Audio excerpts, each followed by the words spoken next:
Boa noite. Boa noite. Quem tá aí? Vamos começar a nossa live. Eu sou a doutora Ana Clélia Matos e estou aqui hoje. Convidei todas vocês para estarem comigo essa noite para falar das mamas. Hoje acho que vai ter bastante só mulheres. Só mulheres. Boa noite, Silvia, minha irmã.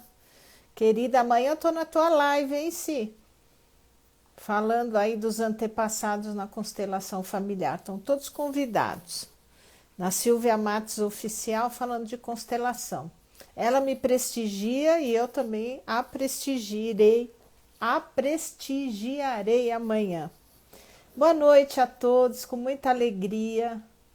E muito importante hoje a live de hoje. Hoje eu tive um pouco de trabalho para tentar resumir um assunto que é importantíssimo e super extenso, que são as nossas mamas, nós mulheres.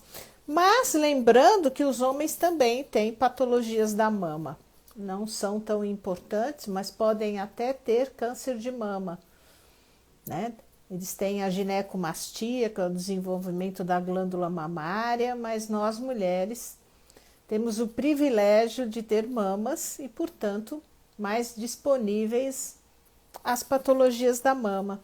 Então, vou dar uns 2 minutinhos, já entro no assunto super importante. Prestem atenção, peguem lápis e papel, porque são anotações importantes, né?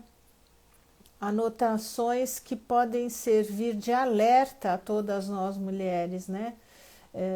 De maneira de palpar as mamas, dos exames preventivos de mama. Eu vou falar bastante no estágio que está hoje o câncer de mama em termos de tratamento, né, na evolução toda, imaginando que há 20, 30 anos atrás, quantas mulheres morriam de câncer de mama e hoje a quantidade é muito pequena, então realmente a medicina avançou muito. Eu quero começar falando sobre as patologias benignas da mama, né? Porque existem muitas dificuldades, muitas perguntas, muita gente com medo de ter câncer e às vezes sentindo alguns sintomas da mama e que não são necessariamente câncer, são patologias benignas da mama. Uma das patologias mais importantes e mais comuns, benignas da mama, é a patologia das lesões fibrocísticas da mama, né? Que antigamente se falava displasia mamária. Então, é aquela mama cheia de cistos, aquela mama que cresce, que dói durante o período menstrual e que não é câncer. É uma patologia provavelmente de desequilíbrio hormonal da mulher e na medicina chinesa a gente fala muito das mucosidades, do desequilíbrio do baço, né, que acumula umidade, e do desequilíbrio do fígado. Já de cara eu falo para vocês que todas as patologias mamárias têm uma participação da energia do fígado, porque o fígado rege o aparelho genital da mulher, útero, ovário e mamas. Muito bem. Então, cistos de mama não são cânceres, eles são doloridos sim, eles podem causar o que nós chamamos de mastalgia, que é a dor na mama. A mastalgia é muito frequente nas mulheres jovens, no começo do período menstrual e também nas pós-menopausadas, assim que diminui o estradiol e o estriol. Então, essas mulheres podem ter dores na mama. Isso não quer dizer que seja câncer.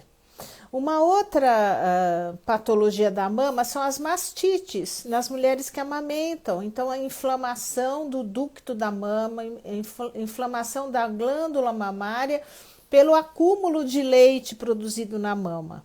Isso acontece na primeira semana de amamentação, quando vem a descida do leite depois de umas 48 horas do nascimento do bebê. Esse leite fica acumulado nas glândulas mamárias e nos canalículos, né, que desce o leite, e aí compressas devem ser feitas e uma verdadeira ordenha da mama, né, igual ordenha mesmo a vaca, né? Então colocar a bolsa de água quente e ir puxando, drenando, alguém pode ajudar essa mulher, né, para dar um alívio. Na hora que aquele leite realmente começa a fluir, a mastite vai diminuindo. Algumas mastites são importantes, que podem criar até abscessos na mama nesse período tão delicado da mulher, que é no período pós-parto. Outra patologia da mama são as mastites das mulheres diabéticas. Então, toda mulher diabética tomar muito cuidado para não machucar a mama, né? Não ficar espremendo lesões da mama. Às vezes tem uma espinhazinha, vai lá, vai com a unha suja espremer. Isso não se faz, isso pode infectar a mama, causar mastite, principalmente nas mulheres diabéticas que têm mais facilidade para infecção. Outra patologia bem comum é o fibroadenoma de mama, que são aquelas lesões que na mamografia aparece como BIRADS 3, que é a classificação do grau de gravidade da patologia da mama. Então é um nódulo que muitas vezes acompanha a mulher por anos, é um nódulo móvel, indolor, meio durinho, não é aderente, não, você consegue mobilizar o nódulo e sempre num autoexame da mama, ou você deitada na cama ou na hora do banho, levanta o braço e começa a palpar sua mama como se fosse uma cebola, de fora para dentro em círculos. Você vai palpando a mama, palpando a mama. Se você sentir um nódulo, procure um médico. Grande maioria desses nódulos são benignos, mas tem que se descartar outro diagnóstico, que é o câncer de mama. O câncer de mama, propriamente dito, muitas vezes você não vai palpar nódulo, né? E aí, na hora que eu for falar do câncer, eu vou falar da importância da mamografia e do ultrassom de mama, na diferenciação do grau da lesão, do diagnóstico precoce da mama. Então, o fibroadenoma de mama, ele deve ser acompanhado. Muitas vezes o médico vai pedir uma biópsia para descartar uma possibilidade de mama.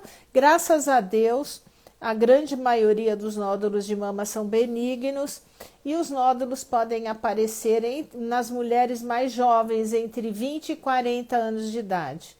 É o mais comum nessa faixa onde os hormônios estão altos, ok? Muito bem. Agora nós vamos falar do câncer de mama propriamente dito, né? Então, nós temos aí hoje, a medicina avançou a ponto de diagnosticar vários tipos de câncer de mama.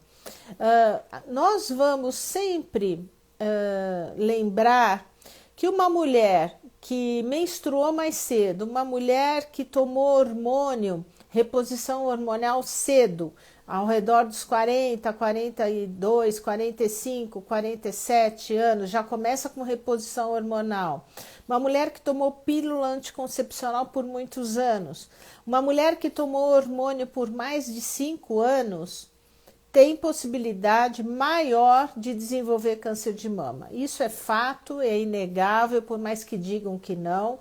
Toda exposição prolongada a hormônios, terapias de reposição hormonal, levam um risco maior do câncer. Lógico que o câncer também tem um caráter hereditário, genético, então famílias de mulheres que têm câncer, essa mulher tem que prevenir o câncer mais precocemente, às vezes até ao redor dos 30 anos, acompanhando pelo menos com ultrassom de mama. Então, por que o exame da mama é importante? Então, o mais importante é o autoexame da mama, que você pode fazer uma vez por semana. Anualmente, mulheres acima de 40 anos devem fazer mamografia e ultrassom de mama. No consultório, tem muitas mulheres que me dizem que tem medo, que já viu na internet que fazer mamografia aperta a mama demais, faz mal, não tem nada a ver, até porque Os aparelhos hoje de mamografia são muito modernos, muito bons, apertam muito menos a mama, com uma imagem muito nítida. E por que é importante fazermos anualmente a ultrassonografia acompanhada da mamografia? Por quê?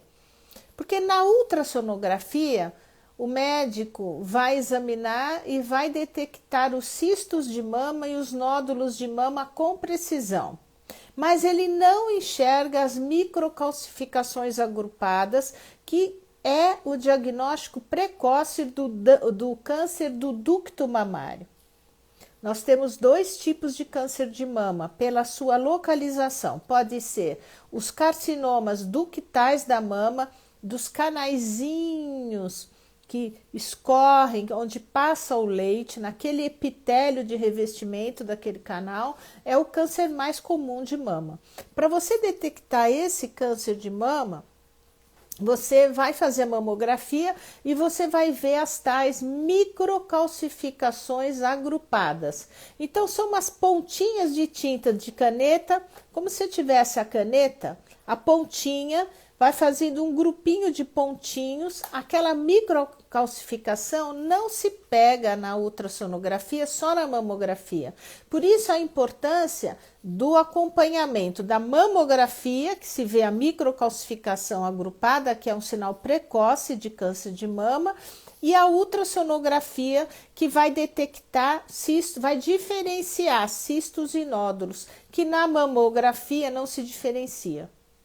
Então, tem que ser juntos, né? Fazer sempre os 2 exames juntos, ok? Não tenham medo de pegar. A única coisa que eu sempre recomendo, quando vocês forem fazer a mamografia, seja qual for o laboratório, pedir para proteção da tireoide. Então, colocar um colar de chumbo no pescoço para não afetar a sua tireoide. Isso é muito importante, não esqueçam disso, ok?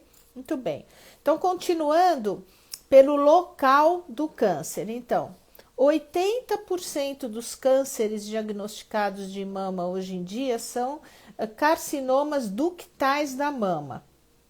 Então, 80%. Eles são subdivididos em carcinoma in situ, que tem hoje em dia 100% de cura, e o carcinoma invasivo, é quando as células do tumor deixam de estar só na parte de dentro do ducto e elas ultrapassam o ducto e invadem o tecido por fora do ducto. Então, isso é um carcinoma invasivo de mama, tá?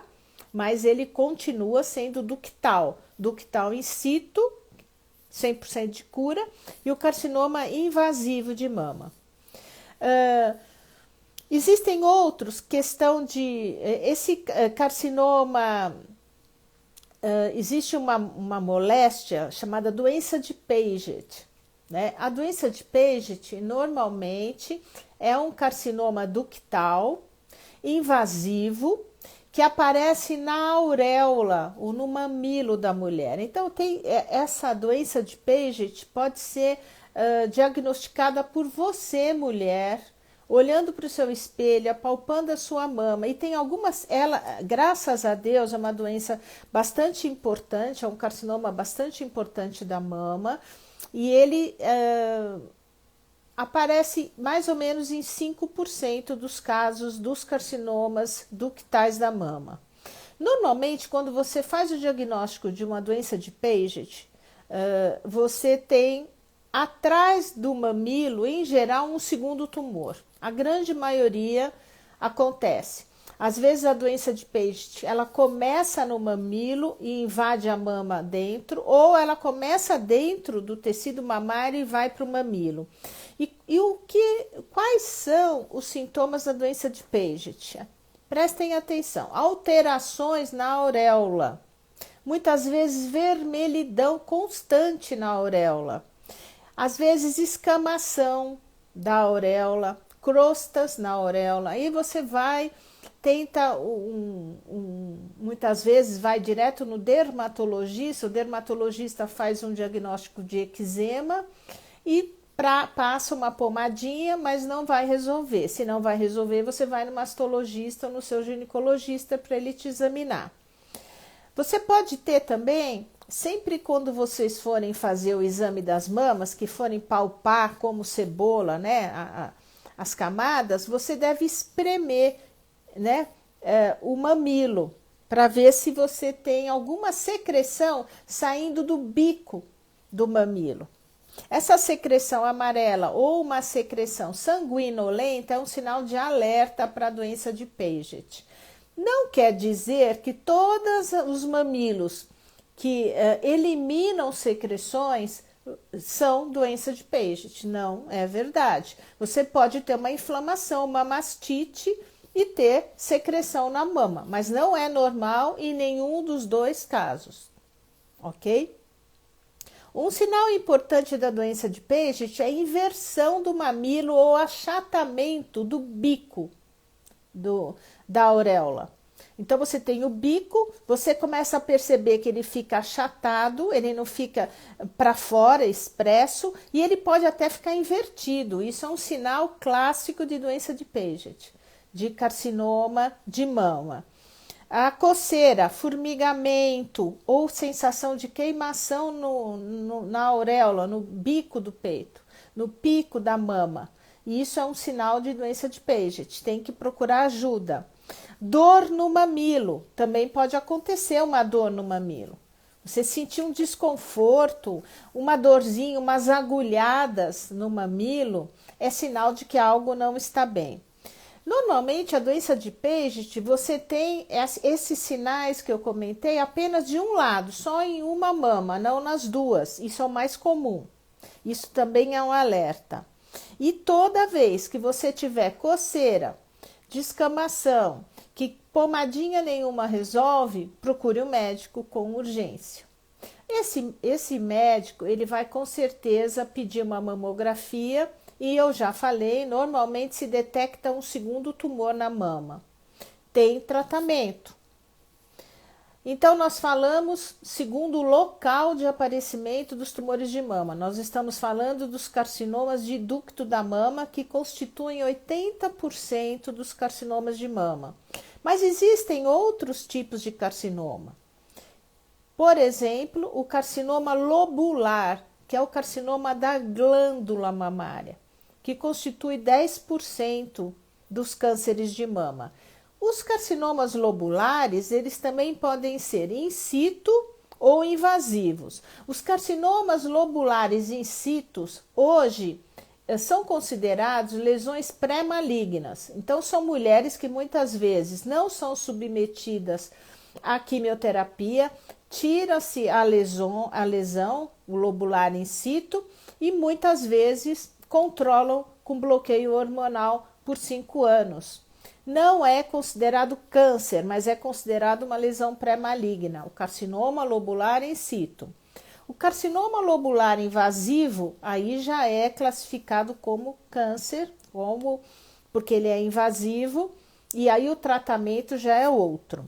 Mas existem também os tumores tubulares da mama, os carcinomas coloides, medulares, papilíferos da mama. Então, aí é questão de 1 a 2% dos casos de câncer de mama. São tumores muito mais raros de mama.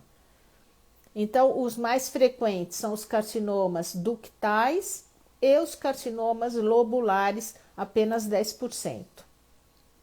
Existem subtipos molecular. Então, tem o subtipo local e o subtipo molecular. São receptores das células tumorais. Então, são feitos exames chamados imunohistoquímicos. Então, quando tem um nódulo, uma calcificação agrupada, é feita uma mamotomia, uma biópsia da mama, e vai ser feito um estudo químico daquele tecido, que nós chamamos de imunohistoquímico, e é extremamente importante, porque isso vai determinar o prognóstico do tumor, o que vai ser dali para frente, qual vai ser o tipo de tratamento usado.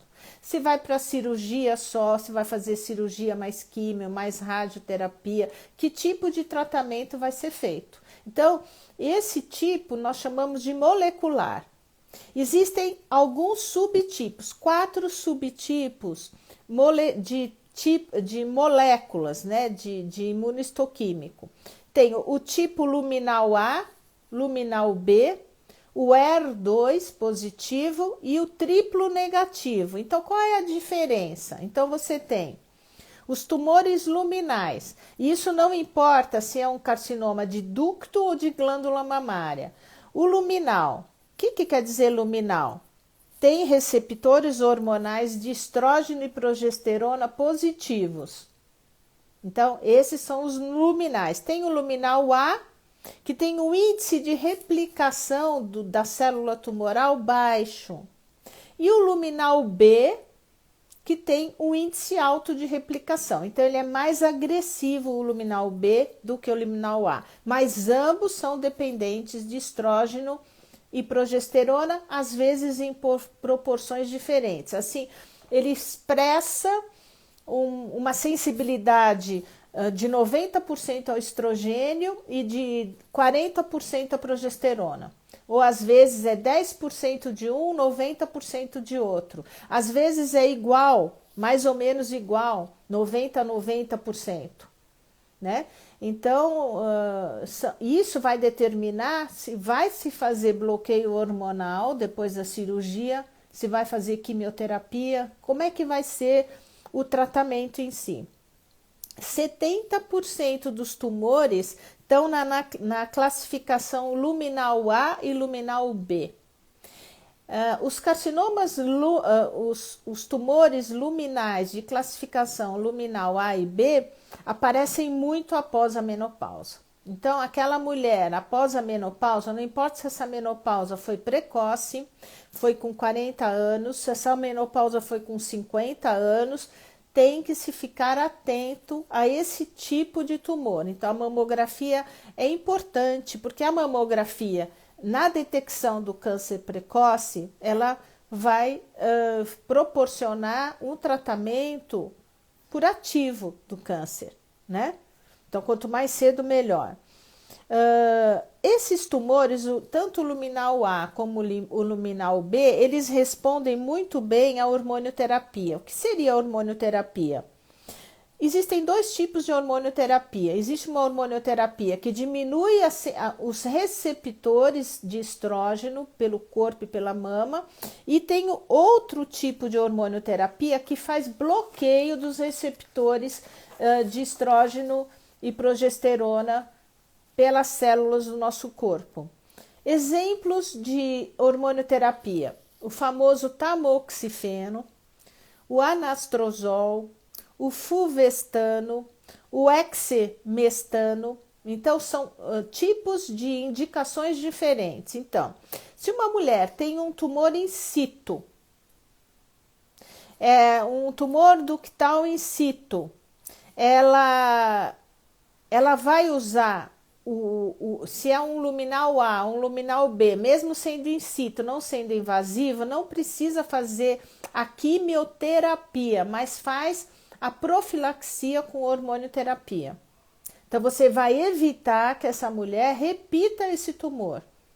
Vai ficar de olho, vai fazer acompanhamento semestral e depois anual, e vai fazer a hormonioterapia por volta de 5 anos de bloqueio hormonal. Lógico que esses bloqueios não são fáceis, a mulher entra numa menopausa rápida e precoce, muito intensa, porque existe o bloqueio hormonal, e os sintomas colaterais desse bloqueio hormonal são muitas vezes osteopenia, osteoporose, os calores, um espessamento do endométrio da mulher, né, que é a parte interna do útero. Isso tem que ser acompanhado pelos médicos. Eu acompanho aqui no consultório e trato esses sintomas com uma medicina natural, e as mulheres vão muito bem. Os tumores iniciais, quando o tumor é invasivo, mas é pouco invasivo, muitas vezes os médicos também optam por não usar a quimioterapia, mas usar o bloqueio hormonal também por 5 a 10 anos. e vai fazendo o acompanhamento dessa paciente. Os tumores que são avançados, localmente avançados, mas que por não tem metástase à distância, não tem partes de células que vão para os ossos da mulher, por exemplo, nesses tumores locais é usado quimioterapia e bloqueio hormonal por 5 a 10 anos. Hoje é o protocolo. E os tumores muito avançados e metastáticos, essas mulheres fazem químio e hormonioterapia. E a radioterapia, né? Quando a mulher vai fazer a cirurgia do câncer de mama, hoje em dia tenta-se preservar o melhor, a maior parte do tecido mamário. Então, hoje, a cirurgia está muito direcionada, realmente o médico consegue, na grande maioria das vezes, fazer só um quadrante da mama, um pedacinho da mama, mas 100% das vezes vão ser estudados os linfonodos embaixo da axila. Existe um primeiro linfonodo chamado linfonodo sentinela. Esse linfonodo, ele é o primeiro que recebe a drenagem que vem da mama. Quando esse primeiro sentinela, que está ali na portinha da axila, ele for positivo para a célula tumoral, o médico vai recolher todos os outros linfonodos, em torno de 14 ou 15 linfonodos subaxilares, vai levar para o exame para perceber, para se diagnosticar quantos estavam positivos ou não.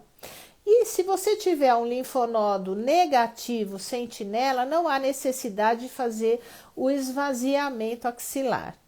Hoje em dia as técnicas estão muito avançadas e os médicos conseguem fazer uma microcirurgia ali para evitar o linfedema, que antigamente se tinha muito linfedema no esvaziamento axilar, diminuía o retorno linfático e inchava o braço. Tá bom?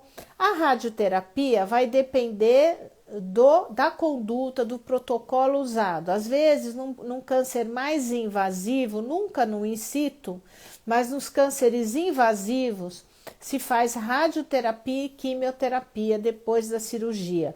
Mas para tentar conter qualquer célula tumoral que por acaso ainda tenha ficado no pós-operatório depois da cirurgia naquela região operada. Muito bem. 20% dos tumores são o biotipo molecular HER2 positivo. O HER2 é uma proteína que tem em grande quantidade na membrana da célula tumoral. E é interessante porque normalmente quando é HER2 ela pode ter também ser positiva para estrógeno e progesterona, mas a grande maioria é um HER2 positivo sem necessariamente ser positivo para estrógeno e progesterona. E hoje tem terapia chamada terapia-alvo, que é com o trastuzumab e o pertuzumab. Então, ela é usada muitas vezes antes de se fazer a cirurgia, a terapia-alvo, na tentativa de conter o crescimento do tumor e também no pós-operatório. Depois da cirurgia é usado essa terapia-alvo. Novas opções têm chegado muito precisas, que é o anti-HER2, um tratamento chamado TDM1, que é o trastuzumab com entancina. O que é? É uma molécula anti-HR2, quer dizer, anti-HER2, ligada a um quimioterápico. Então, ela encosta na membrana da célula, entra dentro da célula e libera a quimioterapia no alvo da célula, dentro da célula tumoral. Então, o trastuzumab é como se fosse um veículo trazendo ligado a ele a quimioterapia, encosta na membrana da célula, abre a célula e despeja a quimioterapia só na célula tumoral. Isso é maravilhoso, porque tem muito menos efeitos colaterais. Porque normalmente nós sabemos que as químios, quando elas são muito pesadas, elas destroem células boas também, né, de qualquer parte do corpo, principalmente os glóbulos brancos. Então, tem sérios efeitos colaterais. Quando é HER2 positivo, se tem a chance de fazer a terapia-alvo, que é um avanço muito grande na medicina, uma cura muito alta, um índice de cura muito alto dessa mulher, ok? Nós temos um outro tipo de tumor chamado triplo negativo. O triplo negativo é quando não há nem receptores hormonais positivos, nem para estrógeno, nem progesterona e nem o HER positivo, o HER2 positivo. Então, ele é triplo negativo. Que tumor é esse? Ele é um tumor muito incidente em mulheres jovens. Ele tem um comportamento mais agressivo. E o tratamento hoje, muitas vezes, é quimioterapia pré-operatória, cirurgia mais quimioterapia. Quimioterapia pré-operatória ou não, cirurgia mais quimioterapia mais radioterapia. Então, vai depender do tamanho do tumor, da agressividade desse tumor. E já existem hoje cirurgia com quimioterapia específica para o triplo negativo que não existia antes. E é interessante que nesses casos é muito comum no exame das mutações genéticas encontrar aquele gene BRCA1 e o BRCA2. Então, quando existe esses genes expressos na célula tumoral, é indicado muitas vezes fazer o esvaziamento da glândula mamária, que é fazer a mastectomia, esvaziar as duas mamas e tirar os ovários. É aquele tratamento da Angelina Jolie, que vocês já escutaram falar. Mas existe atualmente uma imunoterapia específica para o triplo negativo, que é um grande avanço no tratamento do câncer de mama. Nos casos muito avançados, eles associam químio e imunoterapia, né? E não fazem hormonioterapia porque essas mulheres não têm hormônio positivo no imunohistoquímico, né? Não tem luminal A, não tem luminal B, não tem o HER2, então não tem terapia-alvo. Mas já tem atualmente a imunoterapia por triplo negativo. O que eu queria comentar, né, sobre tratamento do câncer de mama, além do que vocês já conhecem, da cirurgia, químio, radioterapia, a imunoterapia, nós temos que ficar atentos ao tipo de alimentação, né? Uma alimentação que tem que ser o mais natural possível, menos transgênico possível. Na medicina chinesa, a gente contraindica totalmente leite, queijo e derivados, primeiro por causa da caseína, da quantidade grande de caseína que o nosso organismo não digere, forma muco no sistema linfático e abaixa a imunidade, que fica aquele muco justo nos vasos onde transitam os linfócitos. Açúcar, né? Tem que tomar muito cuidado, os tumores gostam muito de doce, né? Então, não procurar comer mais frutas, no máximo mel, mas nada de bolos, de doces, bolachas, coisa muito açucarada não é bom. Tratar o intestino. O que quer dizer isso, doutora? A imunidade se faz muito nos enterócitos, nas células dos intestinos. Então, é ali na placa de Peyer, que são placas que produzem linfócitos ali nos intestinos. Aquela placa, ela permite que o micro-organismo passe ou não para dentro do corpo, ela protege a parede do intestino, ela também elimina os agentes patogênicos do intestino. Então, fazer uma alimentação com prebióticos, muita verdura, legumes, fruta, comida fresca, e usar probióticos no tratamento do câncer de mama, né? Usar lactobacilos. Tem várias marcas no mercado, tem pool de lactobacilos, também tem só os lactobacilos acidófilos, você compra. Tome, sempre que for tomar lactobacilos, é sempre à noite, depois que você não vai ingerir mais nenhum alimento, para deixar o bacilinho multiplicar nos seus intestinos. Existem teorias que falam que bactérias ruins presentes no intestino são bactérias que desconjugam o estrógeno das células e elas ficam livres na circulação e pode proliferar células dos ductos. Então, o que é desconjugar o estrógeno da célula? Uma bactéria prejudicial, nociva, ela pode tirar o estrógeno que está adaptado ao tecido celular de qualquer parte do corpo e fazer aquele estrógeno circular mais e acabar atingindo o ducto da mama e provocando câncer. Então, uma das prevenções hoje de câncer de mama é cuidar da saúde dos intestinos. Usar prebióticos, probióticos, kefir, toda essa coisa que vocês já conhecem, né? Para alimentação. A alimentação é correta. Agora, se você só come farinha de trigo, sanduíche, queijo, pizza, hambúrguer, a chance de você desenvolver uma flora bacteriana péssima no intestino é muito grande. E isso pode ser um dos fatores, não é o único, mas é o fator desencadeante. A outra coisa que eu gostaria de comentar é a respeito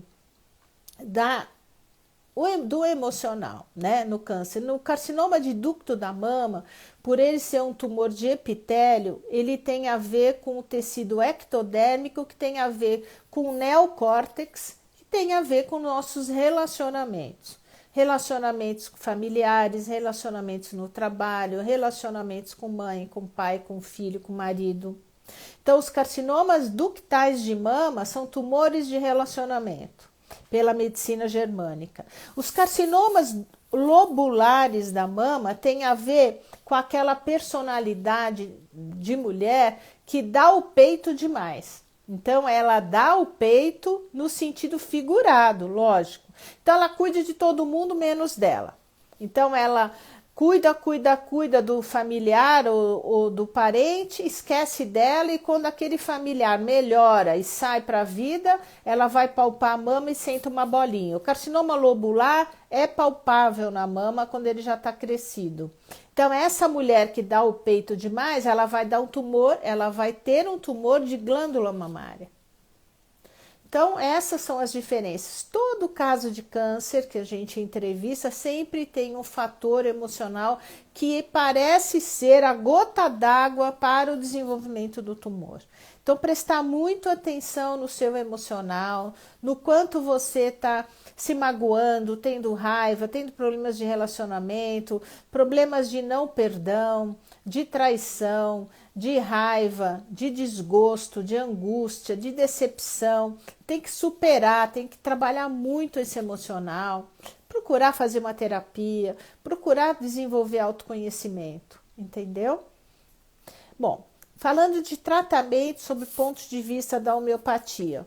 Então, muitos de vocês já me conhecem, sabem que eu trabalho há 25 anos com os imunomoduladores homeopáticos. Então, são medicamentos testados na Universidade Federal do Paraná, 14 teses de mestrado e doutorado e 25 anos já existem no Brasil e nós trabalhamos o quê? O sistema imunológico, tanto a imunidade inata quanto a imunidade adaptativa. São dois tipos de células de glóbulos brancos diferentes que vão combater as células tumorais, vírus e bactérias. Então, se você tem uma família que tem muito câncer, seja de que tipo for, ou se você está tendo câncer de mama nesse momento, ou teve já no seu passado, não importa se é um passado recente ou longínquo, você pode utilizar o imunomodulador como prevenção e tratamento de câncer.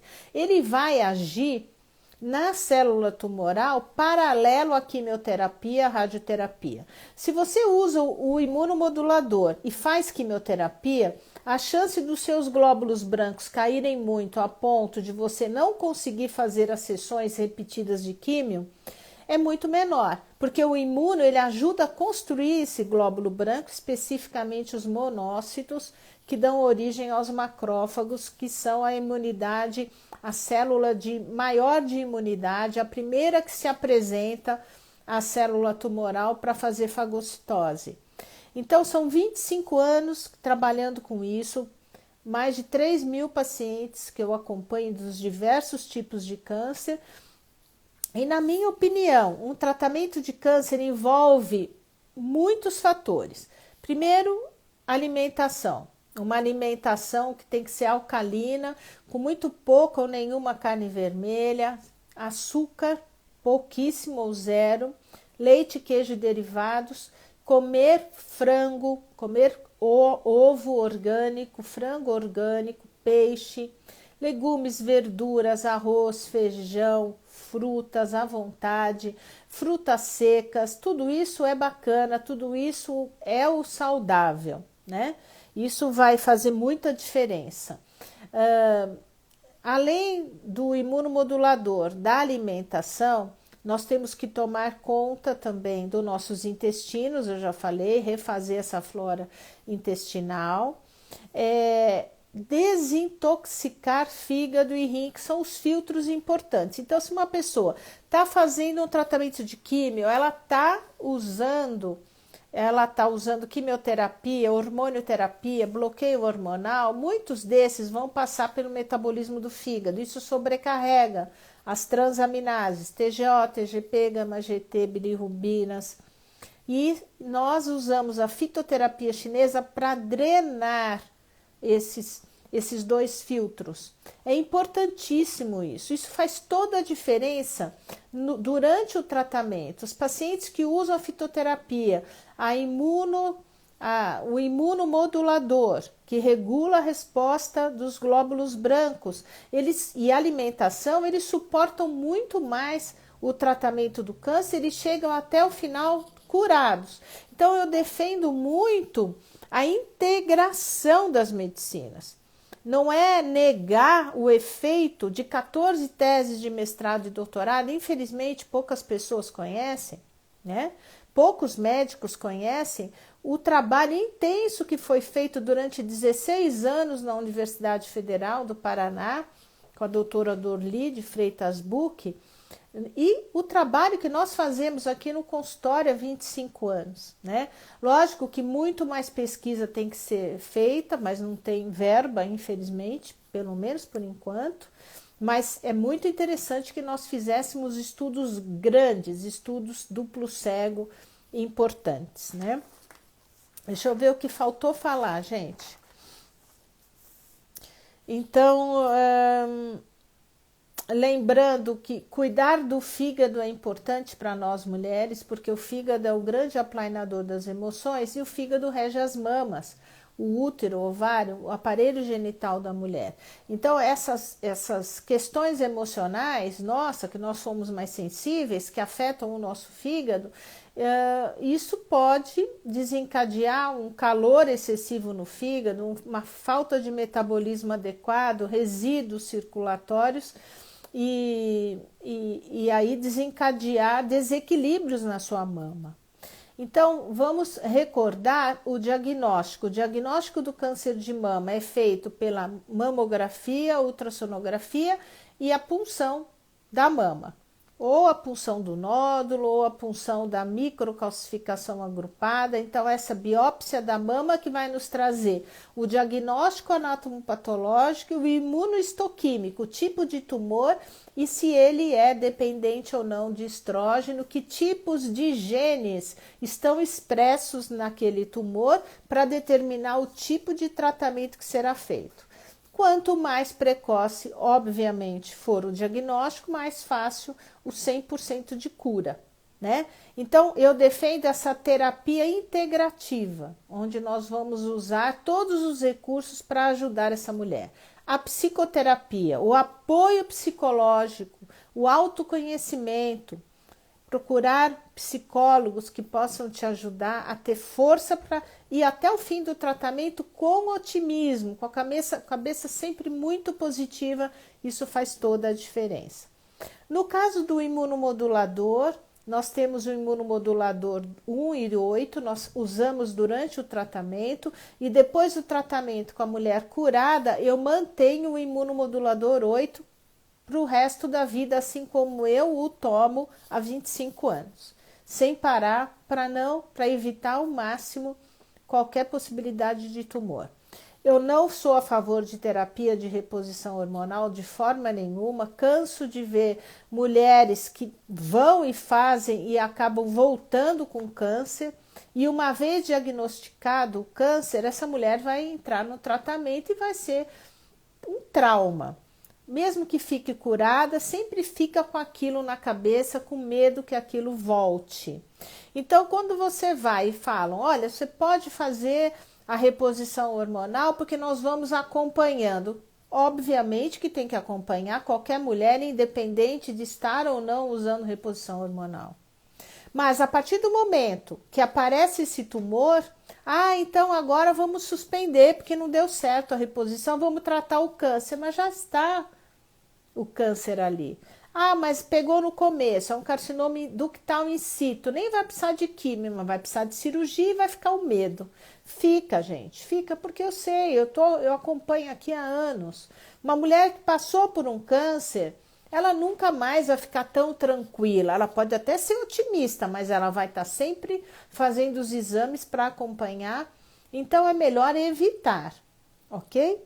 E se você já teve pessoas na família diretas, avó, irmã, prima de primeiro grau, mãe, com câncer de mama, você tem que ficar atenta. Já precocemente fazendo pelo menos cada 2, 3 anos, a partir dos 35 anos, 40 anos com certeza, né? Para ficar atenta à possibilidade. Se a sua irmã já teve câncer de mama, se ela tem um BRCA1 e 2 positivo, grandes chances de você ter também, porque é muito hereditário, genético. Então, tudo isso tem que ser bem diagnosticado, bem atentas, tá bom? Eu vou abrir para as perguntas. A Patrícia está aqui do meu lado. Então, se vocês tiverem alguma dúvida, quiserem perguntar alguma coisa, eu falei rápido, eu sei, mas é porque o assunto é extenso e eu queria abordar tudo de uma forma, pelo menos, mais superficial, porém importante. Tá bom? Tem pergunta? Tem, da Ivana Garcia. Estou com nódulo de calcificação na mama, é necessário fazer a retirada? Qual exame devo pedir para confirmar que é negativo? Então, ela está perguntando, a Ivanda, que ela tem um nódulo calcificado na mama, se tem que tirar ou não. Depende do tipo de calcificação. Nós vamos envelhecendo, vai aparecendo calcificações na mama. E às vezes são nódulos tão antigos que eles ficam calcificados. Então, nódulos na mama que você vem acompanhando, não tem microcalcificação agrupada. Você vê que tem ao redor do nódulo, você já vem acompanhando aquela calcificação há tempos, provavelmente não precisa tirar. Às vezes o médico fica inseguro, ele pede uma biópsia daquele nódulo. Mas normalmente, tradicionalmente, quando a gente tem nódulo calcificado em qualquer parte do corpo, normalmente é coisa antiga, que não é câncer. Mas cada caso é um caso, tem que ser acompanhado. Normalmente, vai acompanhando, ele se mantém igual. Quanto mais ele calcificar, quer dizer que ele é mais antigo, está sendo resolvida a questão pelo próprio corpo. O perigoso são as microcalcificações agrupadas. São coisas assim mínimas na mamografia, que só o médico consegue enxergar, que tem experiência em análise de mamografia, e ali é a biópsia em cima da microcalcificação. Tá bom? A San Regina, é interessante, é possível a vacina Covid ter aumentado o índice de câncer? Eu não vejo isso. No Covid, não. A vacina do Covid aumentou, a AstraZeneca aumentou muito a embolia pulmonar, infarto, AVC, problemas de coagulação. A vacina da Pfizer deu alguns casos de lesões neuronais, mas não de câncer de mama, que eu tenha percebido aqui, não. A Vera Lúcia. Tomo Libiana há mais de 25 anos, não tenho útero e me sinto bem. Já operei a mama, fibroadenoma e não tenho útero. Eu só comentei. Bom, o Libian não é uma terapia exatamente de reposição hormonal, mas só que 25 anos de Libian eu acho um pouco demais, não sei por quê, tanto tempo, né? Normalmente se faz no máximo 5 anos, estourando 8 anos de Libian, não 25 anos. Eu acho que não tem necessidade. E todas as vezes que a mulher tem muitos calores, e o argumento é esse, né? Ah, estou me sentindo tão mal, tenho calores na menopausa. Nem sempre os calores que você sente na sua menopausa é só pela falta do estrogênio, mas muitas vezes porque você tem muito calor no fígado. Toda vez que a gente trata esse fígado direito, os calores vão embora e dispensa a reposição hormonal. Dá para ser feita reposições naturais, eu falei na live da menopausa, né? Reposição hormonal natural, porque vai enganar o seu corpo, vai imitar o hormônio, mas não é o hormônio, é muito mais seguro, na minha opinião. Tá bom? Que mais, Patrícia? A Maria Cristina Santillo, ela comenta: tenho muita aflição quando faço o exame das mamas. Aflição dá, né? Ninguém gosta, né? Ninguém gosta de fazer mamografia, mas hoje em dia aperta muito menos, né? O fato, eu acho que a Vera que comentou, o fato de você ter tirado o útero não tem nada a ver com Libian, porque o útero não produz hormônio nenhum. Os ovários produzem os hormônios. Então, se você tirou o útero e os ovários, talvez o médico tenha optado pelo Libian, mas mesmo assim não justifica tanto tempo, na minha opinião. Tá bom? A Cleide, o anastrozol, que é bloqueador de estrogênio, tem como efeito colaterais dores articulares, queda de cabelo? Sim. Tem dores de cabeça pelo anastrozol, dores articulares é muito comum, osteopenia é muito comum. Ela pergunta se com os imunomoduladores vai diminuir esses efeitos. Não. O imunomodulador não vai diminuir dor articular, não. O imunomodulador vai aumentar a imunidade para que o câncer não volte. É isso. Ou para que o câncer nunca surja. Ou para que o câncer diminua durante o tratamento, que ajude a quimioterapia a diminuir. Então, eu vou fazer uma live só sobre os imunomoduladores, qualquer hora dessa, para explicar para vocês o efeito no glóbulo branco. O imunomodulador não tem nada a ver com as articulações. Normalmente eu uso bastante colágeno do tipo 2. Eu uso anti-inflamatórios naturais para diminuir as dores articulares. Coloco essa mulher no exercício físico, é fundamental. Fazer movimentação dessas articulações para que elas não consolidem, para que não fiquem enrijecidas. Então, fazer pilates, fazer musculação, natação, hidroginástica, mexer esse corpo, tá? A Deia Pereira, boa noite. Fiz o protocolo de 10 anos de Tamox e não tenho mutação do BRCA1, BRCA2. Alguma recomendação, doutora? Não. 10 anos... A única recomendação é tomar o imunomodulador para sempre aumentar a resposta imunológica e prestar atenção no seu emocional, né? É difícil, depois de 10 anos, um tumor voltar. Eu vi pouquíssimos casos, mas os poucos que eu vi depois de 10, 12, 15 anos foram repetições de trauma emocional. Então, tinha um problema de relacionamento com uma determinada pessoa, teve o câncer, resolveu, fez cirurgia, químio, fez o bloqueio hormonal durante 10 anos e aí tem a mesma questão de relacionamento, às vezes com uma outra pessoa, mas o sentimento foi o mesmo aqui dentro, né, do coração. Se sentiu da mesma forma que se sentiu naquele relacionamento que desencadeou o câncer 10, 12 anos antes. Pode repetir. Porque a maior parte, se a pessoa teve câncer, ela pode não ter o BRCA1 e 2, tudo bem, mas ela tem outro tipo de gene que propiciou, senão não teria tido câncer.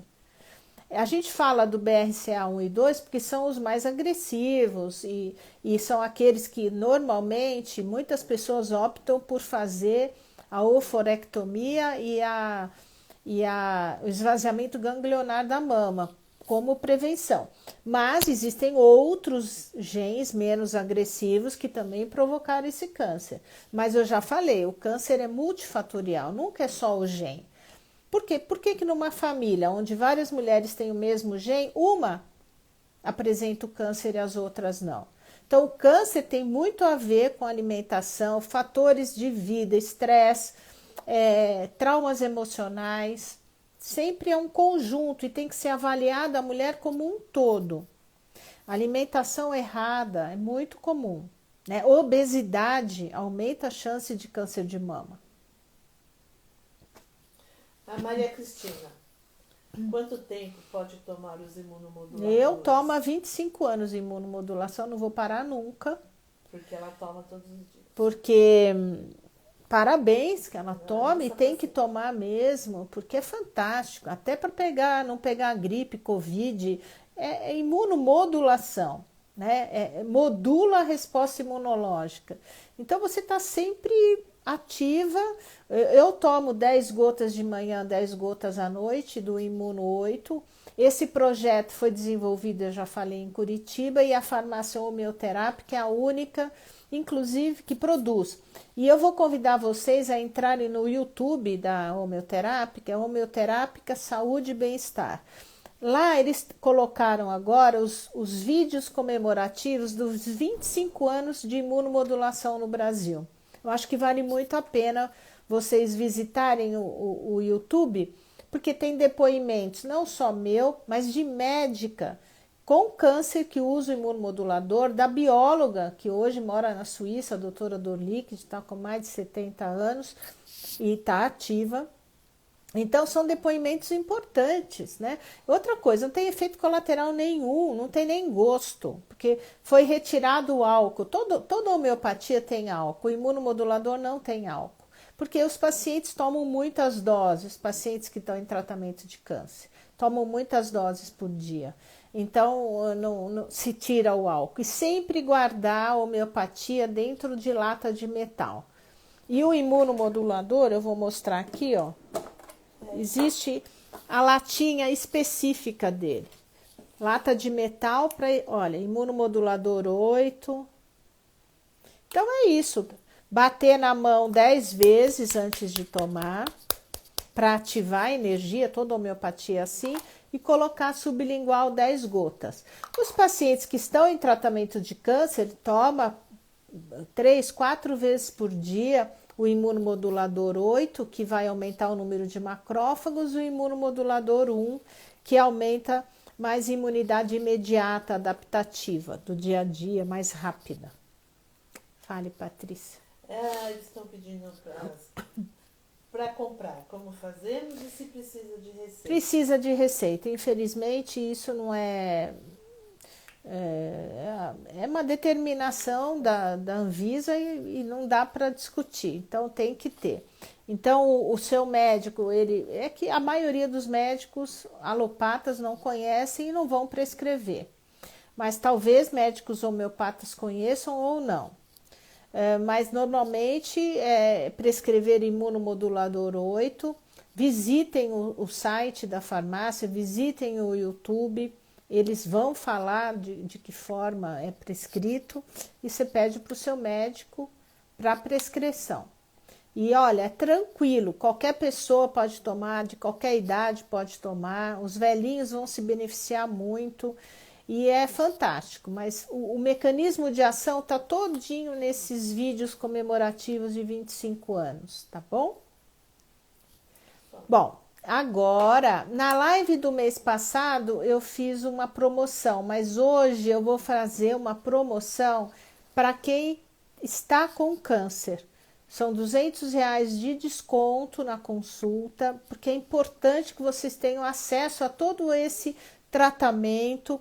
Não importa se é câncer de mama, se é homem, se é mulher, qualquer idade, de qualquer tipo, é o que a gente está abrindo hoje para você, sem limite de número de pessoas. Então, se você tem algum parente seu, se você tem no meu YouTube vários vídeos de vários tipos de câncer, então apresente isso para a pessoa que você sabe que está fazendo tratamento de câncer, e para essas pessoas eu vou dar esse desconto e não vou limitar o número de pessoas, porque eu sei que são pessoas que precisam, não só para fazer uma consulta por causa do imunomodulador, mas também para as fitoterapias chinesas de desintoxicação, dieta, orientação emocional, um tratamento, assim, uma orientação completa, que é o que eu faço no meu dia a dia, todos os dias aqui no consultório com os meus pacientes.